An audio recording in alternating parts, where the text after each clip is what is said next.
Le thème de cette conférence, l'avenir de l'humanité en tant qu'espèce créatrice, nous amène à réfléchir sur plusieurs points. D'abord sur la question idéologique, la question géopolitique, question économique, et j'aborderai rapidement quelques politiques spatiales de quelques pays africains. Sur le plan géopolitique et idéologique, il y a une semaine, jour pour jour, le monde entier célébrait la chute, en tout cas les 30 ans, de la chute du mur de Berlin, considéré comme l'événement le plus important de la fin du XXe siècle. Cela a poussé beaucoup de politiques et d'intellectuels à déclarer qu'une nouvelle ère de paix, de bonheur et de prospérité s'ouvrait à l'humanité. Dans la même loi des séries, M. Francis Fukuyama, politologue américain, a été le plus audacieux en commettant un article devenu célèbre intitulé « La fin de l'histoire ». En gros, la fin de l'histoire, c'est-à-dire la fin de la guerre froide, marque la victoire idéologique et définitive de la démocratie libérale et du libéralisme sur les autres idéologies politiques.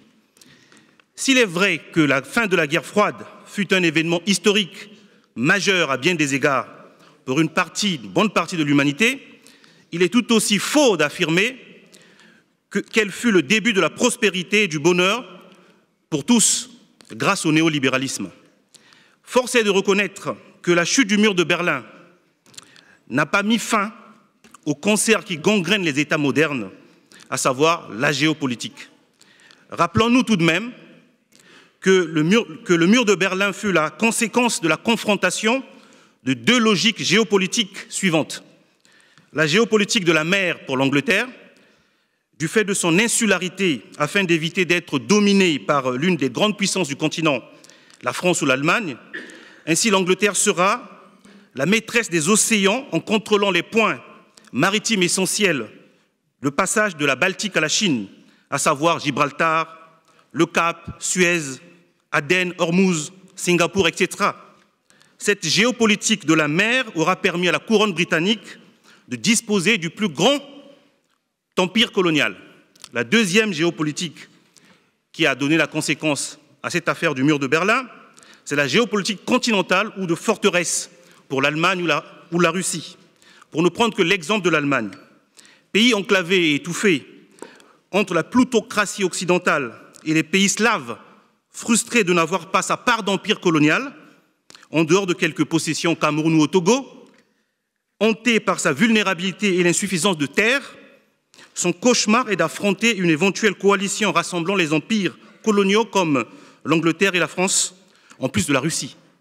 Ainsi, l'Allemagne va axer sa stratégie dans la géopolitique continentale afin de se constituer un espace vital qui lui assurera un authentique empire.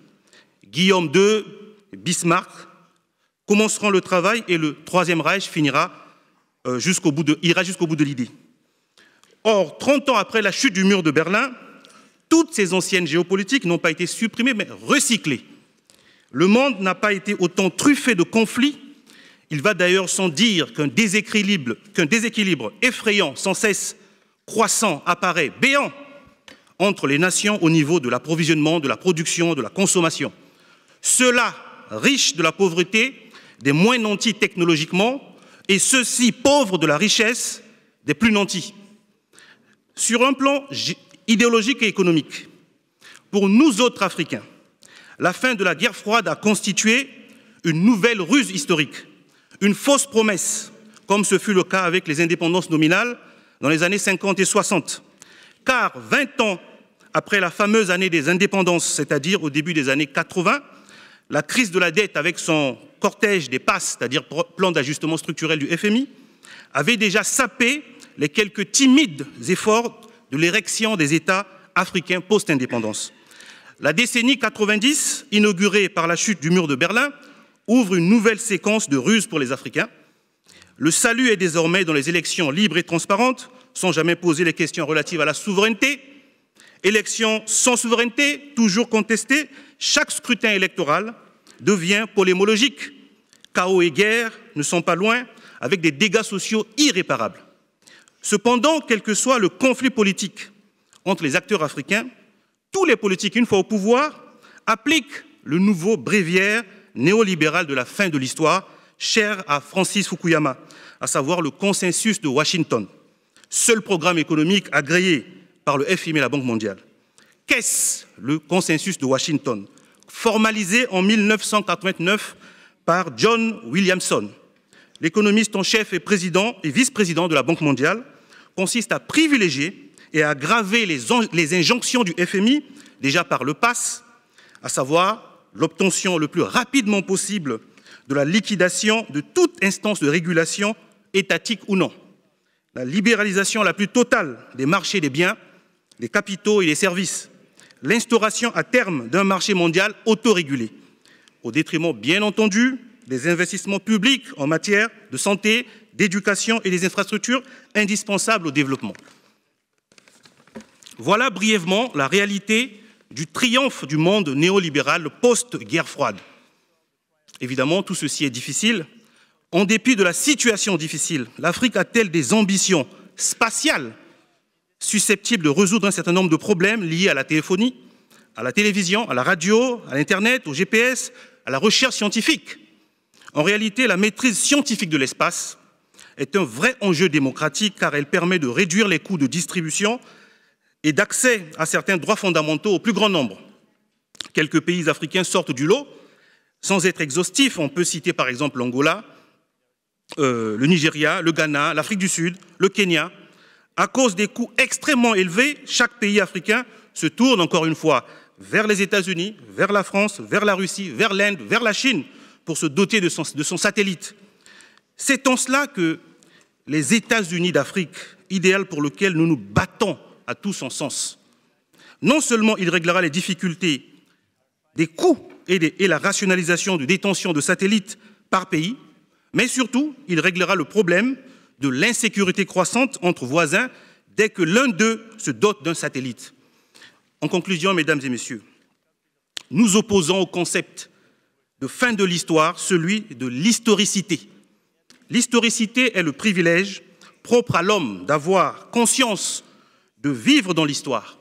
Cela induit d'avoir une solidarité de fait et de signification qui unit le passé et l'avenir au présent et motive la démarche d'une liberté qui cherche à produire l'avenir par un acte créateur.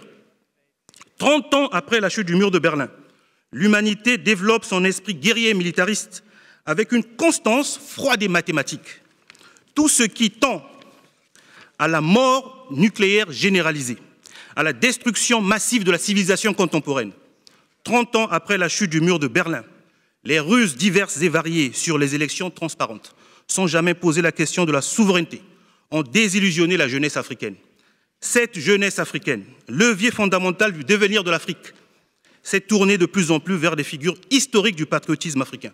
Barthélemy Boganda pour la Centrafrique, Tom Mboya du Kenya, Félix Oumniobé du Cameroun, Murtala du Nigeria, Thomas Sankara du Burkina Faso, Steve Biko de l'Afrique du Sud, tous fervents patriotes africains, jeunes et dynamiques, morts, victimes de l'impérialisme. La contribution du panafricanisme à la paix dans le monde passe par la renaissance africaine.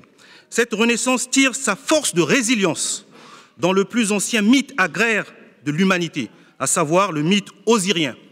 Geste saisonnier de passion laboureur de la vallée du Nil, semer le grain, le mettre en terre, ensuite le moissonner, le couper à la fossile, rituellement après la sortie de terre, après germination, après résurrection, c'est la renaissance.